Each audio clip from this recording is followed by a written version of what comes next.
Thank you very much. Supervisor Anderson said the key word in the whole process, and that's people. So the challenge for us today is to turn you into dangerously educated people. Our goal is for you to be able to leave at the end of the day knowledgeable enough and confident enough that you can play in the game of land use and transportation planning, play in the game of conserving our natural areas, get off the sidelines if that's where you find yourself today, and get onto the playing field. You will get bruised. You will experience some not necessarily polite comments, but the exercise is you get the government what you ask for. And if you don't ask for it, you don't get what you want. So now we want to help you get smart enough to know how to ask. We'll give you some big picture. That's my start this morning. We'll give you some more details. Again, the questions, the networking are great opportunities if you have specific questions about a specific place or a specific challenge or a specific opportunity. Take advantage of that today. We start with the big picture, one of multiple jurisdictions within the Commonwealth of Virginia. We've had counties in the Commonwealth since 1634. We are one of 95 counties. There's also 38 independent cities, including the city of Manassas and the city of Manassas Park. There are 191 towns, including 4 in Prince William. Dumfries is the one on the graphic here. Dumfries was started in 1748, 2 hours before Alexandria. And if you walk through the streets of Alexandria, you'll see that they named the streets the same as they named them after Dumfries. So there's Prince Street, Duke Street. The Scottish merchants who started Dumfries just went down the street and started a chain of towns. And so Alexandria is the subordinate town to Dumfries. Alexandria, of course, has boomed. Dumfries has not. If you take my class at George Mason on the geography of Virginia, the answer to the quiz question, why, is Alexandria built a transportation network and connected to the hinterland and connected, including a railroad, through Manassas Gap into the Shenandoah Valley. Look for the canal out at Dumfries and you'll be quite disappointed. There isn't a transportation network that linked Dumfries to all the farm community that enabled the port of Dumfries to thrive. Didn't help that Dumfries also silted up. So there's a place called Newport down at Dumfries. That's because the old port had silted up. The old port is now in the gap between the two sides of Route 1. All that dirt washed down off the hillsides and came down into the port of Dumfries and filled it up. So economic development is affected by conservation. Conservation is a key to our conserving our economic opportunities, and how we manage our land determines how we're going to make money in Prince William County. Not a surprise. We all know that everybody here has to make a living. So I didn't inherit. I didn't get that massive amount of money. My family's been in Prince William County since the 1700s. If you go to Leesylvania State Park, you'll find Lucy Ludwell Grimes buried right next to Henry Lee II. So we think that the Lees are important because they're married to my family. But I'm a come here. I didn't get here till 1981, which in some places might make you a native in Prince William County, but I'm still a come here. I showed up in 1981, and my game plan was find the carpool first, buy the house second, because having a job was important. I had a job in DC. So many of us who live here are dependent upon an employer who is outside the county. Our economic development is constrained by the fact that half of us every morning get up and drive out of this county in order to go to work someplace else. So if you're looking at the economic development opportunities associated with land use planning, what you're looking for is how do we get jobs in the county rather than to send our workers out of the county. It's part of your campaign strategy to bring people home. So that's the goal for all of our economic development activity. We've always been different in Northern Virginia. Ever since 1649, Charles I had his head cut off over in England. Charles II needed to have some friends.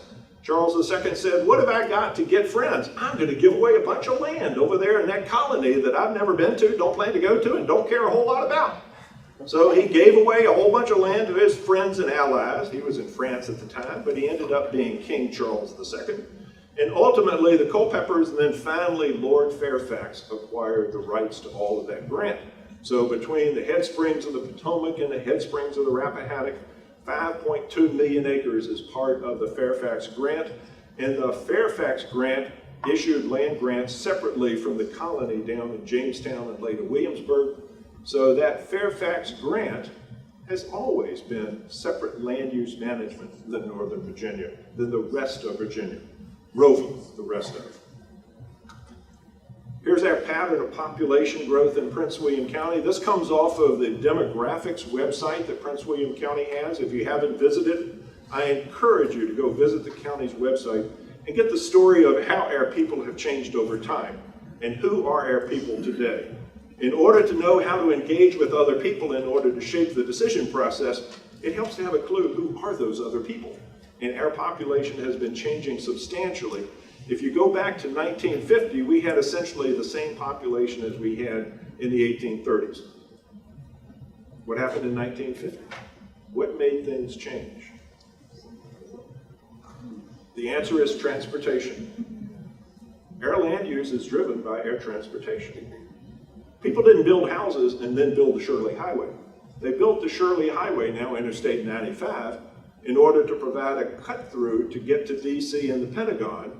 The Shirley Highway, Mr. Shirley was the transportation or the highway commissioner at the time. They built the Shirley Highway because that route through Alexandria on Route 1 and Fort Belvoir was just too slow, and the commuters couldn't take the delay. So we built another highway. Solve the problem, right?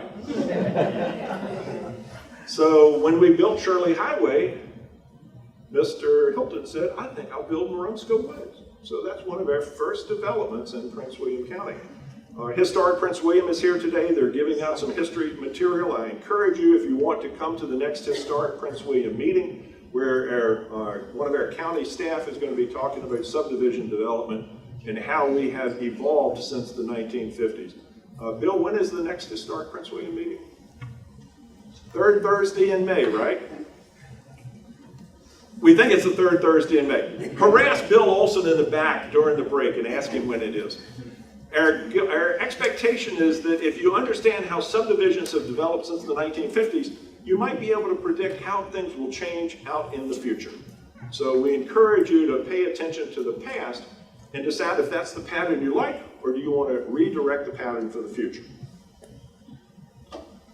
Back in the 1950s and 1960s, the regional transportation planning assumed that Washington, D.C. would be the core, we would be the suburbs, we'd all live out here and drive there, and in order for that to happen, we needed to have a set of highways, so the land use planning was, and the transportation planning was, let's build a set of corridors that drive people into D.C., and in the wedges between the corridors, let's have our residential development and our green spaces.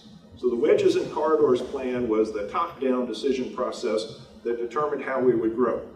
Did it work out that way? Top-down planning developed as the folks in the planning room think it should. First county comprehensive plan was 1964. And if you read the second paragraph, the whole job of doing a presentation is turn my back on the audience and read the PowerPoint, right? But if you read the second paragraph, it says that our county's open land is undoubtedly its greatest natural asset, and its wise use is one of the biggest problems the county will have to face. Some things never change. This is the challenge today, just as it was back in 1964. We started our planning based not on transportation design, but on where we had sewage capacity. We had building permit moratoriums, or moratoria, in the 1960s. We couldn't build houses, we couldn't issue building permits because we didn't have sewage capacity to handle it. So our land use planning started with sanitary district planning. Where can we shove the sewage? And in those places, we can build houses. That was the mindset. We're going to build as many houses as we can handle the sewage, and as soon as we grow the sewage treatment plant, we'll build more houses wherever that sewage pipe goes. In 1980, our long-range land use plan called for development around the new city of Manassas. It was the town of Manassas from 1872, became an independent city in 1975, along with the city of Manassas Park. But it was the core of development. We had development along the Interstate 95 corridor down in Dale City, Montclair, Lake Ridge area. And we had development around the old town, now city of Manassas. That was the railroad corridor that shaped the urban planning. So our expectation in 1980 is we would grow in a concentrated, packed development around our transportation corridor. Isn't it amazing how things work out as the planning says it should? In 1993, the Northern Virginia plan produced out of Washington, D.C., made the assumption that Loudoun County would stay farmland. Plans don't work out the way the planners say they should. People decide what happens. People like you all decide what gets developed, what does not get developed. Prince William County adopted an urban growth boundary in 1998, and the reason we did is not because we cared about the farms and the fields.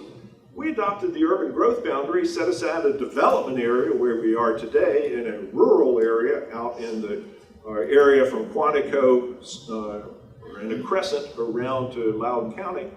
We adopted that urban growth boundary because of taxes. We couldn't afford all that development. We were scattering our public infrastructure, our schools, our fire stations, our roads, all across the county in a cost-ineffective way. How do you get the biggest bang for the buck?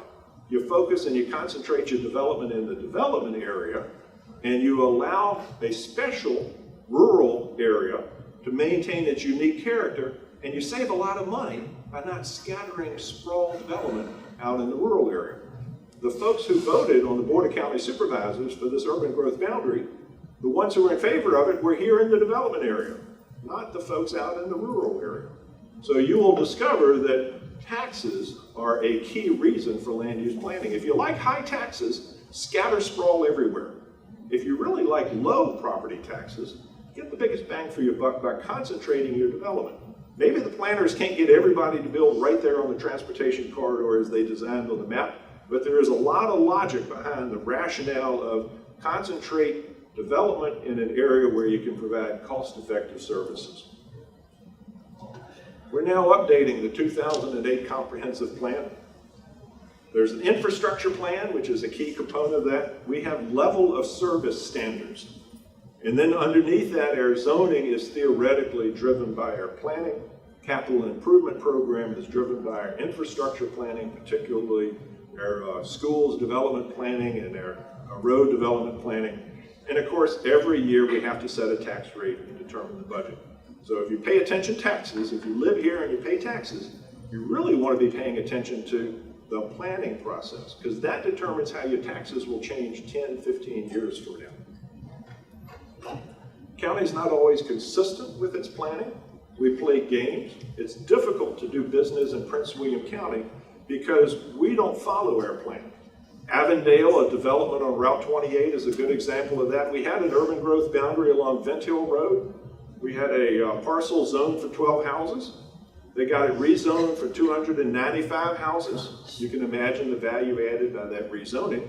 And part of that process was, let's maintain that rural area, development area boundary by just simply moving Vent Hill Road.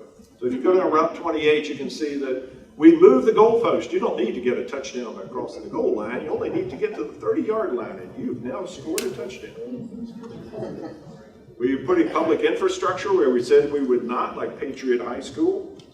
Commonwealth Transportation Board, Northern Virginia Transportation Authority, both have adopted rules that say they can ignore the county's comprehensive plan in doing their transportation planning. Our Regional Transportation Authority has decided it does not need to be consistent with our county planning. Bi-County Parkway is a good example of that, the proposal to build that road through the rural area of Prince William County, even though it's not on the county comprehensive plan. Transform I-66 is producing surprise proposals for new infrastructure west of Haymarket, not dealt with in all the public conversations, and then at the last minute when you're not looking, they slip it in so that there's a new project that was never publicized. We have road projects designed to move commuters through our county, not necessarily designed to meet needs within our county itself. Proposed Buckland bypass is one of those. We have inconsistent land use and transportation planning. That is our biggest challenge. If you look at what do we do about Route 28, which is the noise of the day, remember after we built Shirley Highway, we built our way out of the congestion problem. We solved all of those commuter problems by building another highway. Now we're going to build another highway for Route 28 because it's worked so well over the last 65 years to build highways to solve congestion. Route 28 is the next one. If we extend Godwin Road, we go up Flat Branch, we're going to surprise a lot of neighbors. And if you're in the real estate business, you know that one of your reasons for getting a repeat business is you told people what was going to happen in the community, and that's what happened. If that isn't what happened, you should be frustrated. So that's the big picture. That's the 30,000-foot view of land use planning, transportation planning in Prince William.